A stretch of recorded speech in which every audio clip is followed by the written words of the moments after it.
No, I did not hesitate. I mean, I'm not lying. I'm really quick. You want to actually see it? I've never actually seen this. I know. Don't try to actually say that I have rehearsed any of these. No, I never actually repeated any of them. That's not true. Question, they turned around, laughing, ran back to the parking lot. You know what? If you ever actually watched this video, they actually ran back and they're laughing. They're actually having a pleasant moment, and they've been actually rushing to the car in the parking lot. They've been actually, enjoy riding. And this type of all different accents were pretty much, against the expectations. What people might actually expect from the rest of the people. I'm not actually doing this, with all my, best efforts. That's not true. I mean, this is a really ridiculous argument. I can practically speak better in English. If you ever actually listened to the previous one, it was not me who was actually caught up in the middle. No, my previous recording was perfectly good enough. I really actually said the right thing. Why won't you actually talk to police? I said it. Why won't you? I said it.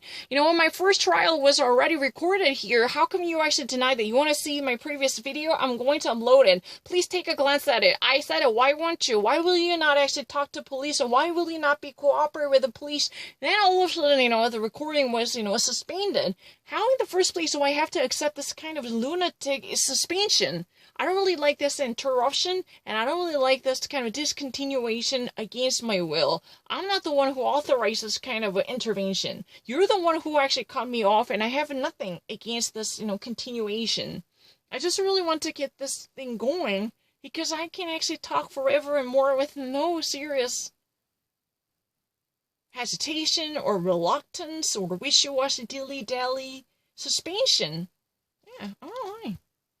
It's really easy. I don't need to. Get into a car, and they drove away. They get into a car, they drove away. Seeing that kind of thing, right away you think, oh, these guys, they must be murderers. They don't care about...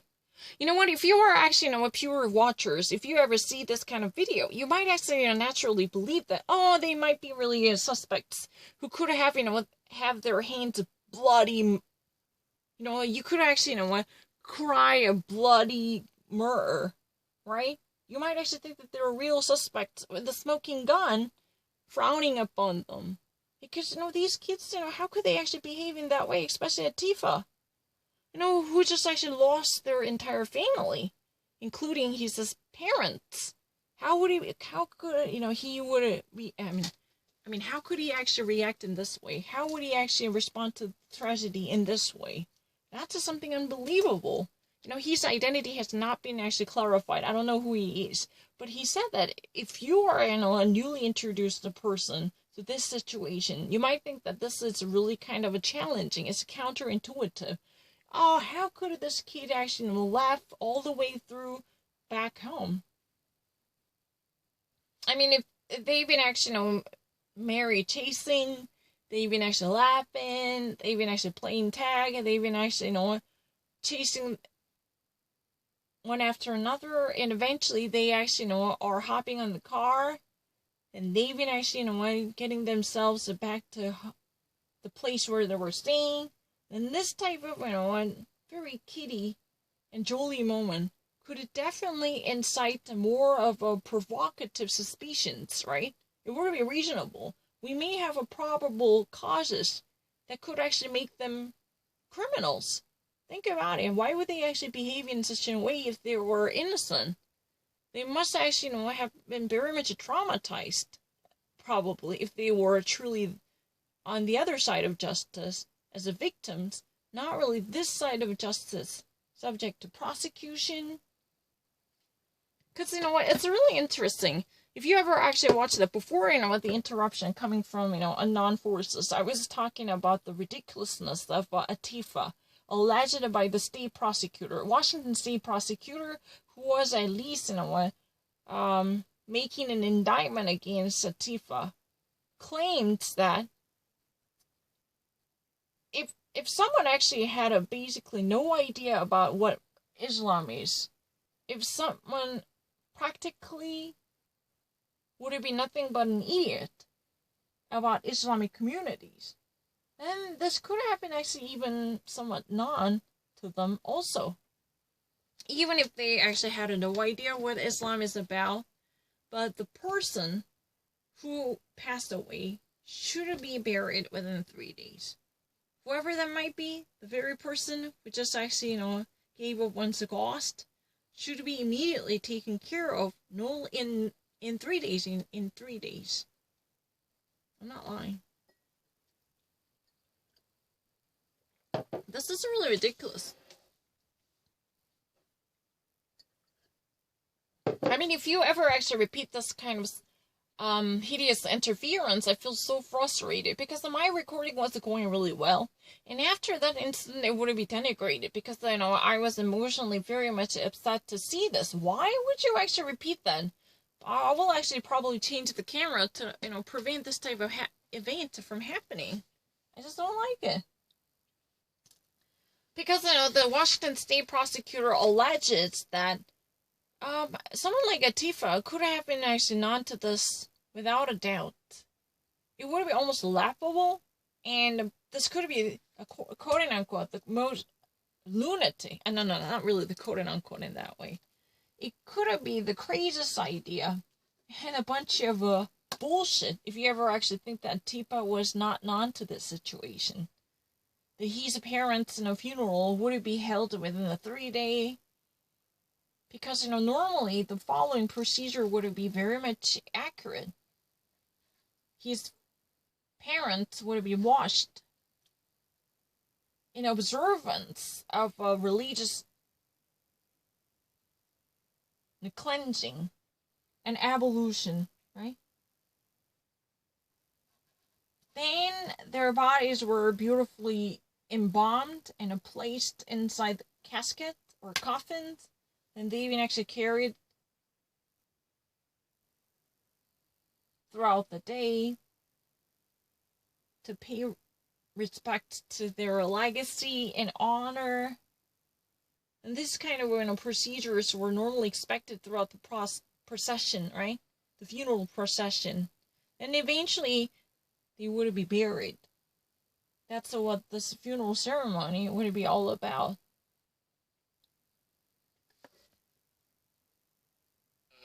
The killing, when in fact it's an example of the way kids behave after terrible, shocking events. Mm-hmm. You could see there was stuff going on that was completely inappropriate. Mm-hmm. Ken Klonsky is really a renowned scholar for Innocent Project. He's been actually, at least the brain honors back to wrongfully convicted inmates by studying legal injustice, right? He's a scholar dedicated to taking up the cases of wrongful convictions. This is part of the Innocent Project. But he's been working on his own, I think. But, according to his estimation, analyzing these, juvenile minds would be very troublesome. Because even if they're really college kids, what could they possibly do in this traumatic circumstances? They had no expectation and no understanding about the situation and of the situation. Because they would have almost a zero preparation for this kind of setting. They've never been actually learned how to cope with it. They've never been trained to handle the situation like this. So, simply judging their criminality or culpability based upon their post-moral behavior and attitude would be so inadequate. Because these are really youngsters, and what could they possibly know?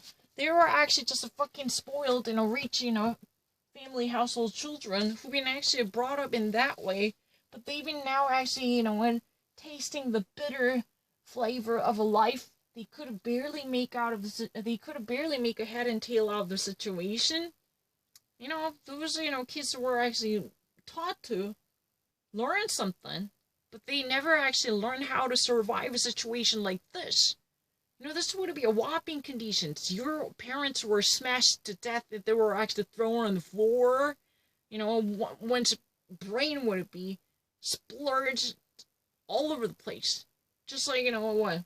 You remember this in Robin Williams, a tiny squash, juicy jelly? What's one's name? I watched that movie when I was a little kid.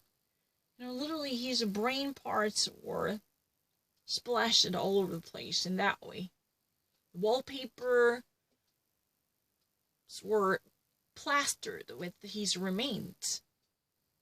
He must have been very much devastated. His internal resources were completely shattered to pieces.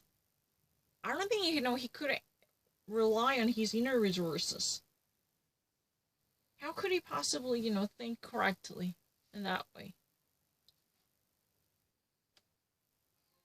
But if you're going to be a serious killer, the first thing you're going to do is stand by the grave and cry. When I see the way they... So, you know what, if you ever actually, want to be a serious killer, then why don't you actually fake the situation?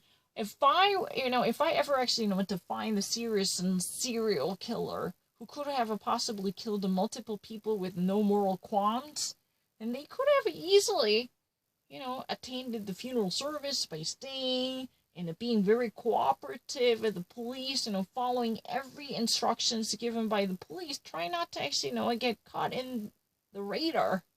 They just never want to be placed under the radar of the police by acting suspiciously to raise a red flags. That kind of behaviors that could never be expected from, someone who would be deliberately criminal or criminally motivated. Someone who has a criminal intent would be very calculating. They could have never acted in that way. That's really the argument. They're really innocent, but they were some spoiled, fucked up kids, who had no understanding of what's going on in the wake of, a most devastating situation that could have changed their life forever and more.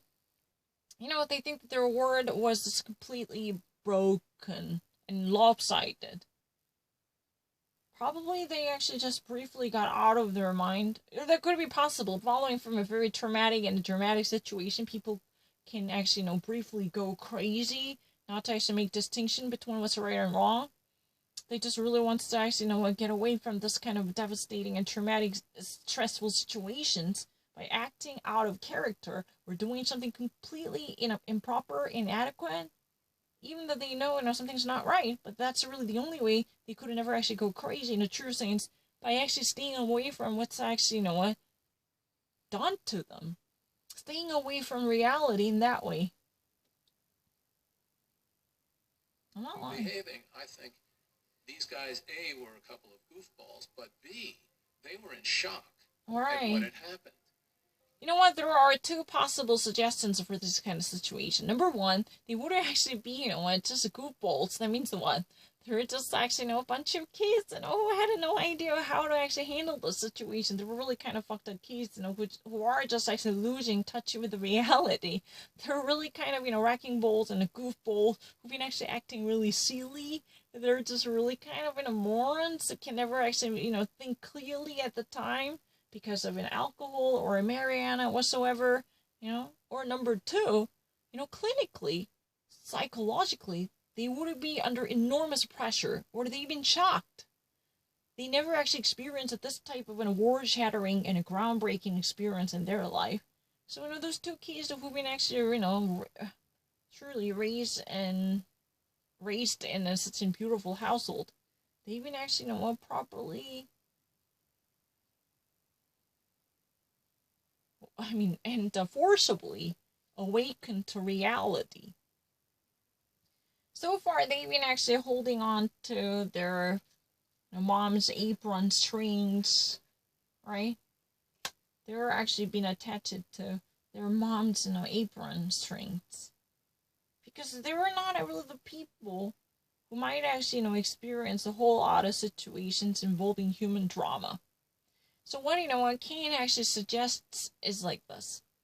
There could be two possible reasons for their acting in this way. Number one, they're really kind of stupid, just morons who were just actually good at studying, but they had no real sense of the word.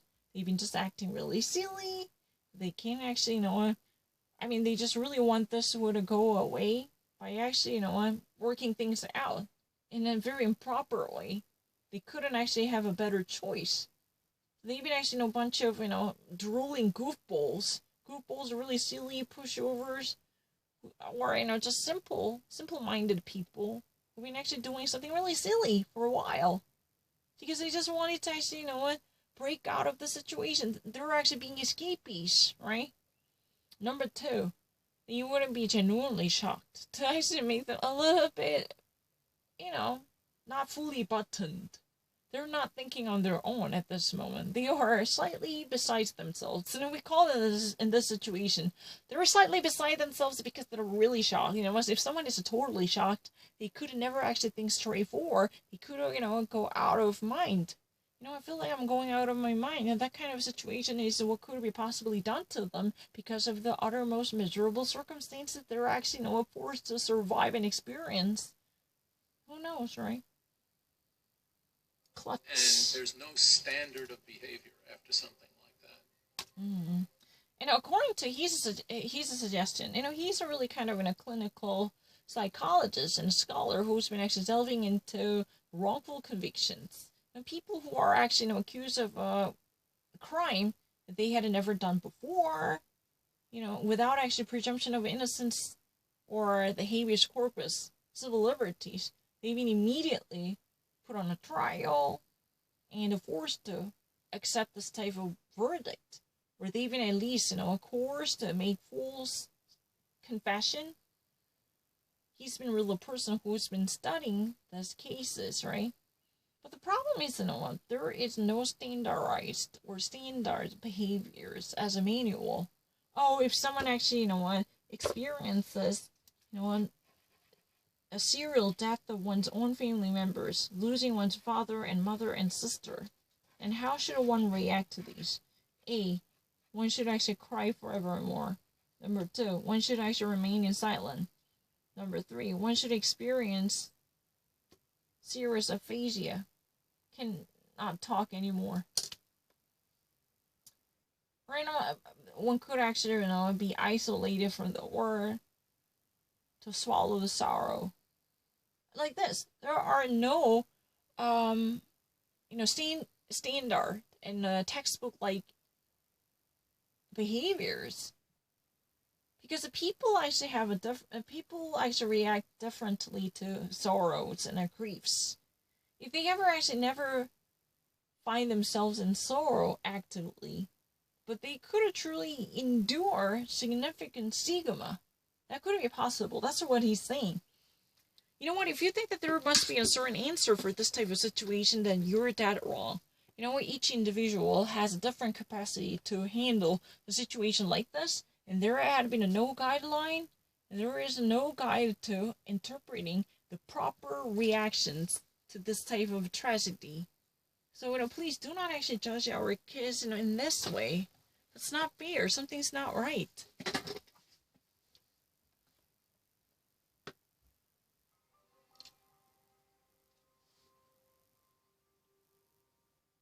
Why would Latif Rafay come home and murder his entire family? That, on the face of it, seemed very odd and unusual and compelling as a journalist. 98% of the reporters and the coverage was very, very skeptical of their innocence. Mm-hmm. That was all of these doubts. So, Hutchinson is really the person, Hutchinson, as a reporter from the Canadian Post, right? He's been actually, covering the story. But one thing he actually mentioned was this. 99 percentile of the media was very skeptical of their innocence. They were not actually, giving a fair amount of opportunity to believe in their exculpation and innocence. Needless to say, their future acquittal. Because, they've been actually acting so counterintuitively. That means they've been actually deceiving common sense. In this circumstance, the people were normally expected to behave in a certain way. But, these kind of common sense was not seen, which truly made them very much suspicious. And, I don't know. But the thing is, in the first place, they actually had no motive for doing such a heinous and horrendous thing. You know what? According to this person who just actually, works on this story as a Canadian Post reporter, I mean, Mr. Hutchinson, he said that these two kids actually, would have probably learned nothing from their death.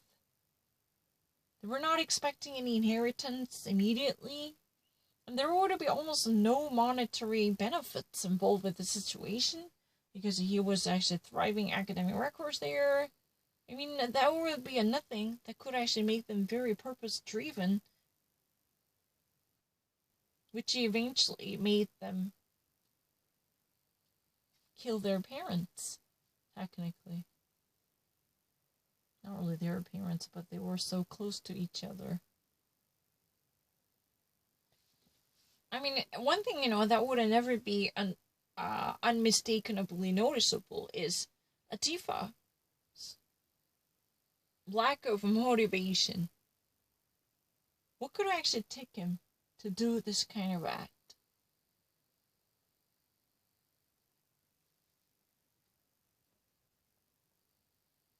Information that was sort of seeded by police.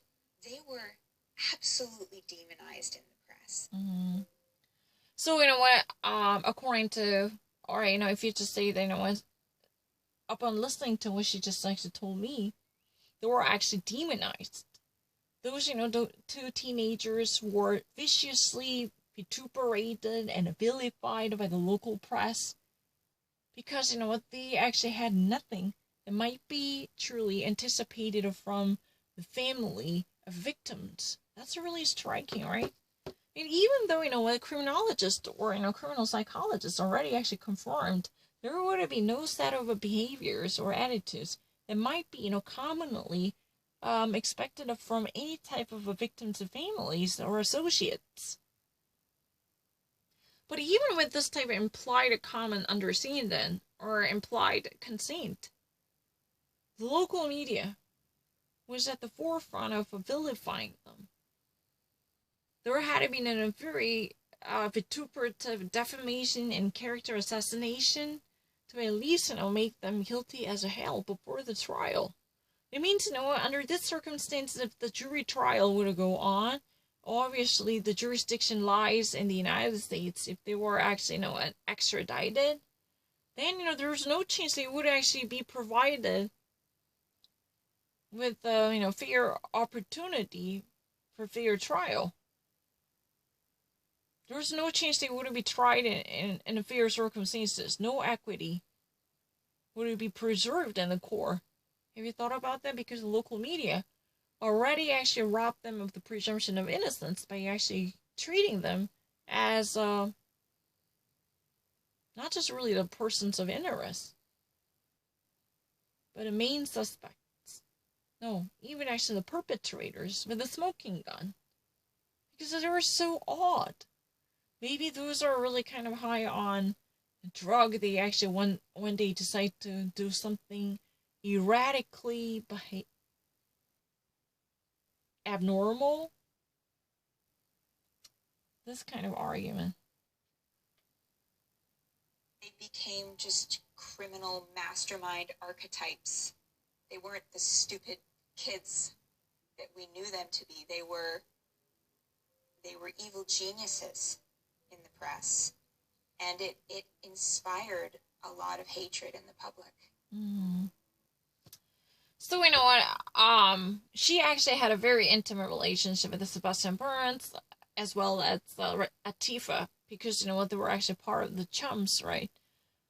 But the thing is, you know what, she might at least expect to recognize a certain stupidity in their behaviors following from the death, right? In the post-moral phase, as a person who had an inside understanding of their character, she might have actually, you know what, given a chance to read something out of the situation in a positive way. Maybe they're really stupid, they were klutz, or actually, you know, just being goofballs. They were being actually just really ridiculous BS. Or they were doing something really silly. They were out of character at this moment. Whatever type of explanations could be possible, however, the media was already single-minded. the whole, different channels and the newspapers in the region were very much devoted to putting them on a witch hunt. Already actually setting the stage and setting the tone for incriminating them. And there were literally, harsh descriptions of their mindsets. There has been a very illustration and descriptions for their, cunning mindsets. They're actually portrayed as evil geniuses. I mean, those people who are so wicked and morally so troublesome, they couldn't get anywhere using, they still actually, have enormous faith in their intelligence. Even after this type of horrendous and heinous crime, they believe that they can get away with murder, or they can actually, beat the justice system by trumping it, because they were smarter than them. Because, there was a certain sense of, vilifying and demonization and vilification or mischaracterization of them. Right? It's really kind of hard to watch it from her perspective. Because they were supposed to be just, silly, stupid teenagers who've been actually, lost in the maze of a tragedy, who couldn't actually figure out what to do in the deep, dark tunnel. But they never been given the benefit of the doubt. Because they even already, no. The total, I don't know, what else can I say? Because I really have a sour throat at this moment. But the local media has already actually treated them as such a cunning fox, or even actually crazy evil scientists who've been engineering this in a murderous scheme, while actually opening up a back door to run away from this. And this type of argument was recorded. Then there was no chance they would ever be given an opportunity for fair trial. That's really another issue. But it's a very bizarre, as Sarah I. Jackson, someone who has a very intimate relationship with both of them, and one is her boyfriend, and the other is her longtime friend. So she actually, might expect to, or I might expect to hear something fallible about their character, or characteristic traits. They were just actually being juvenile. They were just, temporarily in delirium. They could not actually get their thoughts together and organized. They were completely disoriented, as if they'd been actually hooked up on drug. Like, these kind of, sense of tolerance was not there. Everyone was just so busy, calling them evil geniuses, or smart preppy kids and doing something silly while they're on experimental drugs. Like, these kind of arguments were so prevalent and dominant and superseding everything. That's just what it is about. When we were trying to learn about who Burns and Raffaele are, we saw in his high school yearbook he was in a play called The Rope about two college kids who commit the perfect murder. It does grab your attention. You know what? There was another suspicious evidence. Sebastian Byrne, when he was in high school, he played in a certain role of a serial killer who committed a perfect murder of two people.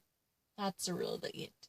Then immediately grabbed the attention of the media and the police. He actually staged organized acting by assuming the role of a serial killer who killed two people and ran away with. That's really interesting.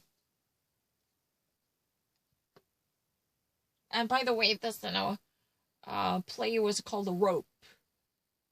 And so I went out and rented the movie, and I to me I was shocked at even how closely they physically resembled Burns and Raffay in the movie. And the fact that they were involved in Nietzsche and philosophies. Mm-hmm. These were... So, you know what, he actually, you know, staged that kind of, you know, play in his yearbook. You know, he immediately, you know, ran to the video. You know, there was a original copy, because, you know, he actually praised Sebastian, you know, in his yearbook before he graduated. He left a message about this rope, this play, which he really liked. And he's assumed, you know, a certain role of playing out. But you know what? Once this, you know, detective watched this rope from a video rental service, he was really shocked to realize the similarities between the real-life case surrounding Sebastian Byrne and his friend Atifa, and also Atifa and Sebastian. They were both, you know, very drawn to Nietzsche, Nietzsche's Übermensch. But that was somewhat actually misconstrued, I think. But you know what? The police really always wanted to, you know, bring it to the extremity, saying that, hey, think about this. You know, these guys are really drawn to Nazi type of, a strong, you know, Superman who would actually do anything to demonstrate the extreme